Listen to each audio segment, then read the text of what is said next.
शङ्करौ वन्दे श्रद्धा विश्वासरूपिणौ याभ्यां विना न पश्यन्ति सिद्धाः स्वान्तः स्वमेश्वरम्।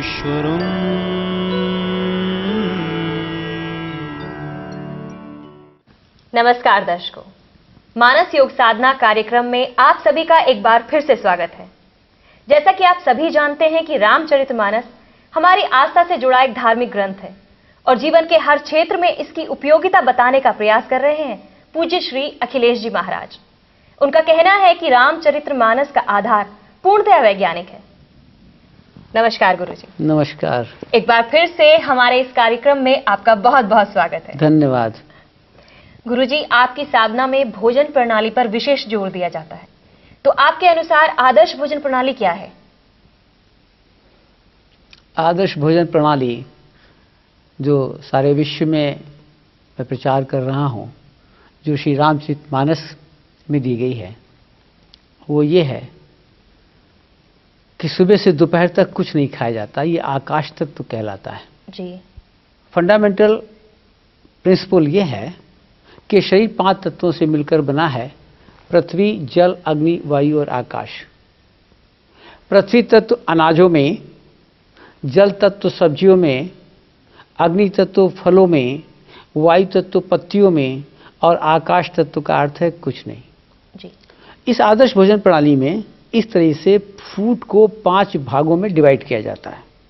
जो मेडिकल साइंस ने कार्बोहाइड्रेट्स, फैट्स और विटामिन्स की थ्योरी दी, वो इसमें डिस्कार्ड की जा रही है जी। ये जो 5 तत्व हैं, जो खाना हम ले रहे हैं, अपने पेट में डाल रहे हैं, वो इन 5 भागों में डिवाइड होता है। अर्थात पृथ्वी तत्व अनाजों में मैक्सिमम पाया जाता है, जल तत्व सब्जियों में, अग्नि तत्व फलों में, वायु तत्व पत्तियों में और आकाश तत्व का अर्थ है कुछ नहीं। ये शरीर 25 वर्ष तक ग्रो करता है। बच्चा पैदा होता है माँ के गर्भ से, 17-18 इंच का होता है, फिर ग्रो करता है। महिलाओं का शरीर 22 वर्ष तक और पुरुषों का शरीर 25 वर्ष तक ग्रो करेगा। इसके आगे फिर किसी को हाइट नहीं इंक्रीज करनी है, उसका पेट आगे आ सकता है, but not the height increases. इसका अर्थ हुआ कि जो बिल्डिंग है वो 25 वर्ष तक मैक्सिमम है। और जब कोई चीज़ बिल्ड होती है तो बिल्डिंग मटेरियल ज़्यादा चाहिए होता है। जब बिल्ड हो चुकी होती है तो बिल्डिंग मटेरियल रिपेयर मेंटेनेंस के लिए बहुत कम चाहिए। तो गुरुजी, आपका कहना है कि साधना में 25 वर्ष की उम्र तक सब कुछ खाया जा सकता है, तीनों टाइम? 25 वर्ष की उम्र तक हमारा आइडियल डाइटरी सिस्टम डिफरेंट है और 25 वर्ष के बाद का आइडियल डाइटरी सिस्टम डिफरेंट है। चलिए पहले 25 वर्ष के बाद का आइडियल डाइटरी सिस्टम बताते हैं जी। तो 25 वर्ष के बाद जब बॉडी बिल्डिंग समाप्त हो गई, केवल रिपेयर मेंटेनेंस के लिए फूड की आवश्यकता है और एनर्जी स्लीप में आती है आत्मा से। मेडिकल साइंस आत्मा नहीं मानती, लेकिन आपके शास्त्र आत्मा मानते हैं। जब हम सोते हैं तो बॉडी चार्ज होती है, जैसे बैटरी को करंट में लगा देते हैं, बैटरी चार्ज होती है। This is a divine battery, not an engine of coal and steam as told by medical science. तो वो बैटरी चार्ज हो रही है, ऐसी बॉडी चार्ज होती है। ये एनर्जी आत्मा से है और फूड से शरीर का निर्माण हो रहा है। तो 25 साल के बाद जब निर्माण नहीं है, केवल रिपेयर मेंटेनेंस के लिए फूड चाहिए, तब डाइटरी सिस्टम ये निकल कर आया कि सुबह से नाश्ते की जरूरत नहीं है, अर्थात आकाश तत्व जी। दोपहर में वायु तत्व और अग्नि तत्व, पत्ती और फल, सैलेड्स एंड फ्रूट्स, वो भी फल ज़्यादा और पत्ती कम। रात को जल तत्व में सब्जियां और पृथ्वी तत्व में अनाज, अर्थात अनाज कम और सब्जी ज़्यादा। ये डिनर हो गया, ये लंच हो गया, दोपहर तक कुछ नहीं। स्नैक्स का पीरियड शाम को अराउंड 5 PM, जो भी आपको छोटा मात्रा में स्नैक्स लेना हो, जैसे दही बड़े खाने हैं, जलेबी खानी है, आलू की टिक्की खानी है और पानी बताशे खाने हैं, so keep it around 5 PM। इस सिस्टम से यदि आप चलेंगे 25 वर्ष के बाद तो मल का संचय कम होने लग जाएगा और सुबह से दोपहर तक जब आप कुछ नहीं लेंगे तो बॉडी अपनी इम्प्योरिटीज़ को बर्न करती है। हार्डली 20-25 दिन प्रॉब्लम आती सिस्टम को अडॉप्ट करने में, यदि स्लोली इस पर चलें। एकदम हरीडली नहीं करना चाहिए, तुरंत नहीं करना चाहिए, पहले समझें फिर प्रयोग करें। 25 वर्ष के पहले का डाइटरी सिस्टम ये है, जैसे बच्चे स्कूल जा रहे हैं तो सुबह खा के जाने की ज़रूरत नहीं है। मैं अक्सर कह देता हूँ कि वर्ल्ड में कोई भी बच्चा सुबह खाकर स्कूल जाना नहीं चाहता, और वर्ल्ड में कोई माँ अपने बच्चे को बगैर खिलाए भेजना नहीं चाहती। जी बिल्कुल। और हर घर में मॉर्निंग में एक संग्राम छिड़ा हुआ है। बच्चा कहता है मॉम नहीं खाऊंगा, मॉम कहती है खा के जाना पड़ेगा, पीट के खिलाती है, डांट के खिलाती है, वो खिला के भेज रही, क्योंकि माँ का शरीर बच्चे की तुलना में ज़्यादा मल से भर गया है। ये जब नहीं खाती तो इसको कमजोरियाँ आती है। ये सोचती मेरा बच्चा खाली पेट जाएगा तो इसको भी कमजोरी आएगी। टीचर्स भी स्कूल में यही कह रही खा के आए कि नहीं आए, खा के आए। हमारा जितने बच्चे साधना में जो साधक लोग हैं, उनके जो बच्चे हैं वो नर्सरी और केजी से लेकर और ग्रेजुएशन और पोस्ट ग्रेजुएशन तक, they do not eat anything in the morning while going to school. वो खाली पेट जाते हैं, एम्प्टी स्टमक जाते हैं। इसके ऊपर बड़ा कार्य हुआ है। डॉक्टर हैग ने भी काम किया है, और डॉक्टर मुझे याद आ रहा है डिवे ने भी काम किया है कि जो बच्चे सुबह खाली पेट स्कूल गए वो अच्छा ग्रो किए, पढ़ाई में अच्छा मन लगा। तो 25 वर्ष के पहले का डाइटरी सिस्टम ये है कि बच्चों को मॉर्निंग आवर्स की फीडिंग नहीं होनी चाहिए। जो उनका रिसेस पीरियड होता है, इंटरवल से अराउंड 10:30 या 10 वट एवर द टाइम, उस समय उनको कुछ स्नैक्स दिए जा सकते हैं, अथवा बेटर ये है कि उनको फ्रूट्स का वो ब्रेक हो। और जब दोपहर में लौट कर आवें तब उनको लंच दिया जाए, ग्रेन्स का और वेजिटेबल्स का। शाम को उनको एक पाव दूध दिया जा सकता है, और रात को पूरा खाना। लेकिन गुरुजी, आपने अभी जैसा कि कहा कि 25 साल तक फूड प्रॉपरली खाना चाहिए, लेकिन आप अभी कह रहे कि बच्चों को सुबह नाश्ता नहीं करना चाहिए, तो क्या उनकी ग्रोथ पर इसका कोई असर पड़ सकता है? ग्रोथ और अच्छी हो जाएगी। मॉर्निंग का टाइम क्लींजिंग का टाइम है। फंडामेंटल प्रिंसिपल ये है कि पहले वर्क है, फिर फूड है, फिर रेस्ट है। तो बच्चे को सुबह खिला देना तो हाईली अनजस्टिफाइड है, क्योंकि बॉडी ने कोई काम ही नहीं किया। जी। जो बर्ड्स हैं, चिड़ियों को आप देखें, जानवरों को देखें, primitive person in the forest आप सोचें कि पहले जाते थे फूड की तलाश में, शिकार मारते थे, खाते थे, फिर स्लीप में जाते थे। गुरुजी, चर्चा का ये सिलसिला यूं ही जारी रहेगा, मगर अभी समय है एक छोटे से ब्रेक का। IASS विभिन्न भाषाओं में पुस्तकें, ऑडियो कैसेट्स व अन्य साहित्यिक सामग्री प्रकाशित करता है, जिनकी मांग देश और विदेशों में दिन प्रतिदिन बढ़ती जा रही है। एक बार फिर से आपका स्वागत है विशेष कार्यक्रम मानस योग साधना में। गुरुजी, हम बात कर रहे थे आदर्श भोजन प्रणाली की। आपने हमें 2 तरह की आदर्श भोजन प्रणाली बताई, एक 25 साल से पहले की और एक 25 साल के बाद की। लेकिन डॉक्टर्स लोग कभी भी भोजन पर कोई रिस्ट्रिक्शन नहीं लगाते हैं, लेकिन आपकी साधना प्रणाली में तो भोजन पर ही संयम है। ऐसा विरोधाभास क्यों? डॉक्टर्स लोग समझते हैं कि जो भी खाना हम खा रहे हैं उसमें कैलोरीज के मुताबिक फूड जाना चाहिए। वो क्वालिटी को केवल कैलोरीफिक वैल्यूज के मुताबिक एसेस करते हैं। उनको इससे कोई मतलब नहीं कि पेट में पपीता जा रहा है या पेट में पराठा जा रहा है। उनको तो देखना है कैलोरीज कितनी जा रही हैं। लेकिन ये जो मानस योग साधना है, इसमें तप सेवा सुमरन की जो साधना पद्धति है, इसमें तो मुख्य मुद्दा ही यही है कि फूड से एनर्जी का संबंध नहीं है। कैलोरी का जो सिद्धांत है मेडिकल साइंस का कि फूड में कैलोरीज है और एनर्जी देता है, ये 100% डिस्कार्डेड है मानस योग साधना में। जी। श्री रामचरितमानस का मानना है कि एनर्जी आत्मा से आ रही है, फूड से नहीं आ रही है। मेडिकल साइंस का डाइटरी सिस्टम एनर्जी बेस पड़ा हुआ है, इसलिए वो कहते हैं पहले ही खिला दो काम करने के, इसलिए सुबह से खिलाना चाहते हैं। हम लोग ये कह रहे हैं कि स्लीप में चार्जिंग हो रही है, आत्मा से हो रही है, इसलिए सुबह से खाने की जरूरत नहीं। उन लोगों की पद्धति में किसी प्रकार का कोई खाने पर रिस्ट्रिक्शन नहीं हो पा रहा है। यद्यप अब कुछ डॉक्टर रियलाइज कर रहे हैं कि quality is also more important, और पर्पस तो किसी को पता ही नहीं। आप देखिए सो मच सो कि जो आयुर्वेदिक डॉक्टर्स हैं वो कहते हैं लंघनम परम औषधम। उनके यहाँ खाने का सीरियस इफेक्ट चल रहा है कि बॉडी में क्या डाला जा रहा है। पुराने टाइम में वैद्य लोग भी हुआ करते थे, वो खाने की क्वालिटी पर अधिक बल दिया करते थे, एनर्जी से मतलब नहीं था। उनका मतलब था कि शरीर से बाहर मल निकल जाए, उसके जूसेस का एक्सट्रैक्ट हो, और जो रफेज है, जो वेस्टेज है और जो उसका एक्सक्रीटा है, that should be expelled from the system. इसलिए जो मेडिकल साइंस डील कर रही है खाने के बारे में, रिस्ट्रिक्शन नहीं लगा रही है, और इसीलिए ये रोगियों को कहते हैं खाए जाओ, इनकी दवा खाए जाओ। और मेरा मानना ये है कि अगर रोगी खाने को ठीक कर ले जाएगा तो दवा खाने की जरूरत ही नहीं पड़ेगी। गुरुजी, मानस योग साधना से बीमारियां कितने समय में और किस प्रकार से ठीक हो जाती है? ये डिपेंड करेगा कि कौन सी बीमारी है, शरीर का एज उसकी क्या हो गई है रोगी की, और कितना वो प्रिंसिपल समझ पा रहा है जी।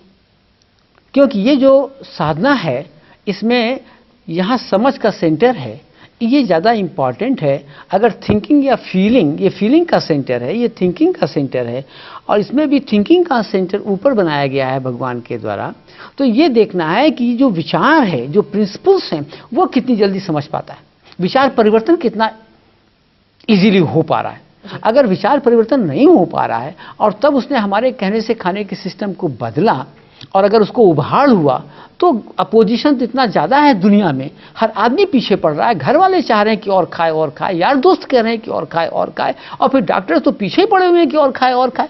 तो इस तरीके से इसमें कन्विक्शन बहुत दृढ़ता से चाहिए है कि फूड का एनर्जी से कोई संबंध नहीं। अगर ऐसा हमको व्यक्ति मिल जाता है, और तब वो कौन सी उसकी बीमारी है, कितनी पुरानी है, उसकी आयु क्या है, इसके ऊपर डिपेंड करेगा कि कितना समय लगेगा, नंबर 1। नंबर 2, जो खाने की हम कह रहे हैं कि भाई खाना कम करना है, या खाने की क्वालिटी में परिवर्तन करना है, या खाने की टाइमिंग को चेंज करना है, ये तो बड़ी कॉमन बात है कि जब भी आप पेट में खाना नहीं डालेंगे तो जीवनी शक्ति शरीर को शुद्ध करेगी। जीवनी शक्ति के 2 काम हैं, भोजन को हजम करना और फिर मल का निष्कासन करना। एक है डाइजेशन और एक है क्लींजिंग। डाइजेशन में मैं मान लूं कि एसिमिलेशन भी शामिल है, एब्जॉर्प्शन, चोषण, ये शामिल है। तो जो भी जीवनी शक्ति अंदर है वो खाने को हजम कर रही है और फिर मल का निष्कासन कर रही है। तो मल के निष्कासन में वो तब ज़्यादा सीरियस लग जाएगी, ज़्यादा इफेक्टिवली लग जाएगी यदि खाने को रोक दिया जाए। इसीलिए आयुर्वेद इस बात को समझा रहा है कि लंघनम परम औषधम। Even the animals, they will not eat when they are sick. इनकी कोई अकल नहीं है एनिमल्स के जी। एक dog will not eat, a cat will not eat. कौन सा जानवर है जब बीमार पड़ता है तो खाता है? इसलिए जब हम खाने को रोकेंगे तभी बॉडी हील होती है। गुरुजी, कार्यक्रम का ये सिलसिला यूं ही जारी रहेगा, मगर उससे पहले लेते हैं एक छोटा सा ब्रेक। पूज्य श्री अखिलेश जी महाराज के प्रवचनों की ऑडियो वीडियो सीडी एवं डीवीडी प्राप्त करने के लिए हमें लिखें। हमारा पता है बद्री नारायण सेवाग्राम, छोटी पांचली, बागपत मार्ग, मेरठ 250002। दर्शकों, एक बार फिर स्वागत है आपका मानस योग साधना कार्यक्रम में। गुरुजी, मानस योग साधना का आयुर्वेद से किस प्रकार संबंध है? देखिए, आयुर्वेद में ये तो बात ही है कि बीमारी का कारण डिसबैलेंस ऑफ वात पित्त कफ माना गया जी। और वात पित्त कफ का डिसबैलेंस होने का कारण मिथ्या आहार विहार माना गया। अर्थात यदि युक्त आहार विहार हो जाए तो आयुर्वेद के मुताबिक बॉडी डिजीज फ्री हो सकती है। युक्त आहार का अर्थ जो हम लोग कर रहे हैं, मैं श्री रामचरितमानस को पिक करूं तो युक्त आहार का अर्थ ये है कि भोजन से शक्ति संबंध नहीं है, इसलिए सुबह से नाश्ते की जरूरत नहीं है जी। इसका अर्थ ये हुआ कि जो हमारी आदर्श भोजन प्रणाली है, मैं युक्त आहार की बात कर रहा हूं। आई एम नॉट सेइंग कि आयुर्वेदाचार्य क्या कह रहे हैं, लेकिन मैं युक्त आहार की जो बात कर रहा हूं वो ये है कि जो हमारी आदर्श भोजन प्रणाली है वो युक्त आहार के लिए स्टैंड करती है। और युक्त विहार क्या है? विहार का अर्थ होता है बाहर से सुख मानना, ये मिथ्या विहार हो गया। और युक्त आहार का अर्थ है कि अंदर से सुख मानना जी। अगर आप बहिर्मुखी हैं, अगर एक्यूमुलेटिंग टेंडेंसीज हैं, अगर आपके हृदय में कामनाएं भरी हुई हैं, अगर ग्रीडीनेस है, लोभ है और बुद्धि में ईगो है, अर्थात आप बहिर्मुखी हो गए, तो आपके शरीर पर अवश्य ही प्रभाव पड़ेगा। इसको मिथ्या विहार के नाम से हम कहते हैं जी। अर्थात अगर आपको मानसिक तनाव है तो अंदर से निकलने वाले जूसेस पॉइजनस होंगे and they are more dangerous. आप बाहर से भले अनार का जूस पी लें, लेकिन मिथ्या विहार का प्रभाव ये पड़ेगा मन बुद्धि के डिस्टर्बेंस के कारण कि आपका शरीर रोगी हो जाएगा। जी। इसलिए आयुर्वेद को जो हम मिथ्या आहार विहार कारण लोकेट कर रहे हैं, जिससे वात पित्त कफ डिसलोकेट हो रहे हैं, डिसबैलेंस हो रहे हैं, उस मिथ्या आहार विहार की ये हम परिभाषा कर रहे हैं। और ये रामचरितमानस की परिभाषा से मिलती है। भगवान कृष्ण ने भी युक्त आहार और विहार की बात की थी। गुरुजी, मानस योग साधना का प्राकृतिक चिकित्सा से भी कोई सीधा संबंध है या इससे ये भिन्न है? प्राकृतिक चिकित्सा पद्धति प्रकृति के 5 अवयवों से इलाज करने पर डील कर रही है। जी। एक क्रिएटर है, एक क्रिएशन है, एक बनाने वाला और एक ये ब्रह्मांड बनाया गया। ये ब्रह्मांड 5 तत्वों से मिलकर बना है। जी। यही प्रकृति है और ईश्वर ने इसको बनाया। तो जो प्राकृतिक चिकित्सा है इन 5 तत्वों से चिकित्सा कर रही है। यद्यपि इसमें उपवास का बड़ा महत्व डाला गया है, लेकिन ये जो हमारी ईश्वरीय चिकित्सा पद्धति है, तप, सेवा, सुमरण, मानस योग साधना, श्री रामचरितमानस पर आधारित, इसमें क्रिएटर को पकड़ा गया है। जी। जिसने इस क्रिएशन को बनाया। यानी ये जो 5 तत्व हैं, पृथ्वी, जल, अग्नि, वायु, आकाश, earth, water, fire, air and ether, इसको जिसने बनाया है उसको हम पकड़ा रहे हैं। इसलिए इसमें केवल उपवास की साधना नहीं है। प्राकृतिक चिकित्सा में फास्टिंग कराई जा रही, जी, लेकिन मानस में तप के साथ सेवा और सुमरण भी जुड़ी हुई है। डिफरेंस यह है प्राकृतिक चिकित्सा से और मानस योग साधना की प्रणाली से कि प्राकृतिक चिकित्सा प्रकृति के 5 अवयवों पर बेस कर रही है और मानस योग साधना ईश्वर पर बेस्ड है, नंबर 1। इसलिए ईश्वर को पकड़ने की इसमें 2 साधनाएं और डाली गई। एक निस्वार्थता सेवा, डिटैचमेंट प्रैक्टिसिंग, अनासक्ति का अभ्यास, जी, और एक स्टॉपेज ऑफ माइंड मेडिटेशन, जिसको सुमिरन कह रहे हैं। जी। गुरुजी, खाने में किन किन चीजों का परहेज आप बताते हैं? देखिए, एक तो मैं चाहता हूं कि मैदा की क्वांटिटी बहुत कम जाए, जी, क्योंकि मैदा चिपकने वाला है और शरीर में जो भी चीज चिपकेगी उसका मल भी चिपक जाएगा, बाहर नहीं निकल पाएगा। और मैं चाहता हूं कि शरीर में मल का संचय न होने पाए। दूसरी चीज, जो तेजाबी फूड्स हैं, एसिडिक फूड्स, ये शरीर में कम जाएं, क्योंकि ब्लड में जितना एसिडिटी लेवल बढ़ेगा उतनी थकावट बढ़ जाएगी, कमजोरी आने लग जाएगी। यदि आप चाहते हैं कि बुढ़ापे में जवानी आ जाए तो सबसे पहला काम तो ये करना है कि एसिडिक फूड का इंटेक रिड्यूस कर देना है। एसिडिक फूड्स क्या क्या हैं? जो नट्स हैं, जैसे मूंगफली, काजू, बादाम, अखरोट, ये सब एसिडिक हैं, इनका उपयोग कम कर दिया जाए। जो अल्कलाइन है, जैसे किशमिश, मुनक्का, खजूर, नारियल, अंजीर, फिग, ये अल्कलाइन है, इनका उपयोग बढ़ा दें। So simple. जो फ्रूट जूसेस हैं वो ऑलमोस्ट अल्कलाइन है। जो वेजिटेबल सूप्स हैं वो भी अल्कलाइन है। Most of the fruits and most of the vegetables are alkaline in nature. The grains, एक मूंग की दाल को छोड़कर बाकी सब एसिडिक है। तो एसिडिक फूड्स को कम कर दें, अल्कलाइन फूड्स को बढ़ाने लग जाए। जैसे लीव्स हैं, जैसे टोबैको की लीफ है, तम्बाकू, चाय की पत्ती है, गांजा, अफीम, ये जितनी पत्तियां हैं जिनको जानवर भी नहीं खाता, ये सब एसिडिक है। जी। और जो अल्कलाइन पत्ती हैं, जैसे बंद गोभी है, पालक, पुदीना, सरसों, बथुआ, धनिया की पत्ती, मेथी का साग, ये ऑलमोस्ट जो पत्ती जनरल ह्यूमन खाता है वो सब अल्कलाइन है। तो ये पत्ती खाने लग जाए, इनका साग खाने लग जाए। काहे के लिए तम्बाकू आप पेट में डाल रहे हैं, एसिडिक है। काहे के लिए चाय की पत्ती डाल रहे हैं? डॉक्टर हेग ने लिखा है, MD doctor, if I am asked to prepare the list of poisonous items of world, I shall keep the tea at home. It has got 8 times more acidity than even non-vegetarian meals. चाय में 8 गुना अधिक तेजाब है मांस की तुलना में। वो कहता है जितने भी खाद्य पदार्थ हैं इसमें सबसे डेंजरस चीज चाय पड़ी हुई है। अब आप खूब धकाधक चाय पी रहे हैं तो वो एसिडिक फूड जा रहे हैं। मैं ये कहूँगा कि एसिडिक फूड कम कर दो, अल्कलाइन फूड बढ़ा दो और बुढ़ापे में जवानी ले लो। दर्शकों, आज गुरुजी के द्वारा मानस से निकाले गए ज्ञान रूपी मोती आपके लिए अवश्य ही लाभप्रद होंगे। अब हम आपसे लेते हैं विदा। जल्द ही आपके समक्ष रूबरू होंगे हमारे कार्यक्रम के नए एपिसोड में। तब तक नमस्कार। नमस्कार। तप सेवा सुमिरन एक अनोखी ईश्वरीय चिकित्सा पद्धति है जो शारीरिक, मानसिक, बौद्धिक एवं आध्यात्मिक विकास कराने में सक्षम है। आप भी तप सेवा सुमिरन साधना से लाभ उठाना चाहते हैं तो हमें आकर मिलें अथवा पत्र द्वारा संपर्क करें।